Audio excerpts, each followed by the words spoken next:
Hello friends, பால்மண channel. இன்னைக்கு பார்த்தீங்கன்னா, நம்மளுடைய கிறிஸ்மஸ் நாட்கள் இந்த மந்த்து எல்லாருக்குமே கண்டிப்பா இயேசுவோட பிறப்ப பத்தி நல்லா தெரிஞ்சிருக்கும். இருந்தாலும் அது திரும்பியும் நம்ம ஒரு வாட்டி நினைவுபடுத்துறோம். ஒவ்வொரு பாட்டா கேளுங்க.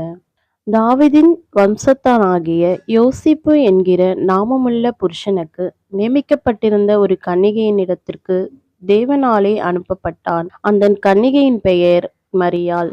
அவள் இருந்த வீட்டில் தேவதூதன் கிருபை பெற்றவளே வாழ்க, கர்த்தர் உன்னுடனே இருக்கிறார், ஸ்திரீக்குள்ளே நீர் ஆசீர்வதிக்கப்பட்டவள் என்றான். அவளோ அவனைக் கண்டு அவன் வார்த்தையினால் கலங்கி, இந்த வாழ்த்துதல் எப்படிப்பட்டதோ என்று சிந்தித்துக் கொண்டிருந்தாள்.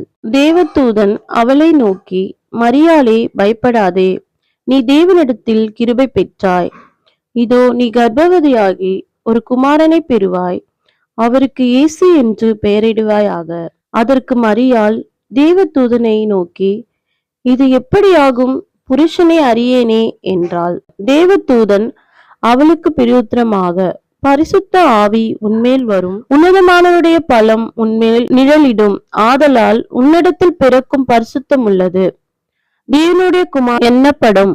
இதோ உனக்கு இனத்தாராளாகிய இருக்கிற எலிசபெத்தும் தன் முதிர் வயதிலேயே ஒரு புத்திரனை கர்ப்பம் தரித்திருக்கிறாள். மலடி எண்ணப்பட்ட அவளுக்கு இது 6ஆம் மாதம். அதற்கு மரியாள், இதோ நான் ஆண்டவருக்கு அடிமை, உம்முடைய வார்த்தையின்படி எனக்கு ஆக கடவது என்றாள். அப்பொழுது தேவதூதன் அவளிடத்திலிருந்து போய்விட்டான். தேவதூதன் பாத்தீங்கன்னா அந்த பெண்மணி கிட்ட சொல்றாங்க, உங்களுக்கு ஒரு தேவகுமாரன் பிறக்க போறாரு உனக்கு அப்படின்னு சொல்லிட்டு சொல்றாங்க. இதோ தேவனுக்கு அடிமை அப்படின்னு சொல்லிட்டு அவங்க கீழ்ப்படுறாங்க. ஆனா அவங்க கல்யாணம் ஆகாத பெண்மணி கர்ப்பவதி ஆக போறாங்க. இப்போ நம்ம இருக்கிற இந்த சூழ்நிலையில எல்லாம் பாத்தீங்கன்னா அந்த மாதிரி பெண்மணிகளை ரொம்ப கேவலப்படுத்துவாங்க, அசிங்கப்படுத்துவாங்க.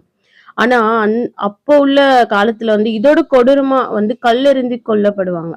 அது தெரியும், நம்ம அந்த மாதிரி இருந்தா கல்லெறிந்து கொண்டு ரொம்ப கொடூரமா நம்மள சாகடிப்பாங்கன்னு தெரியும். இருந்தாலும் அவங்க ஏசப்பாக்காக ஒப்பு கொடுத்து படிறாங்க. அந்த மாதிரி நம்மளும் ஏசப்பாக்க பின்பற்றி அவன் மேல நம்பிக்கையா இருப்போம். இதோட தொடர்ச்சி நம்ம நாளைக்கு பார்ப்போம்.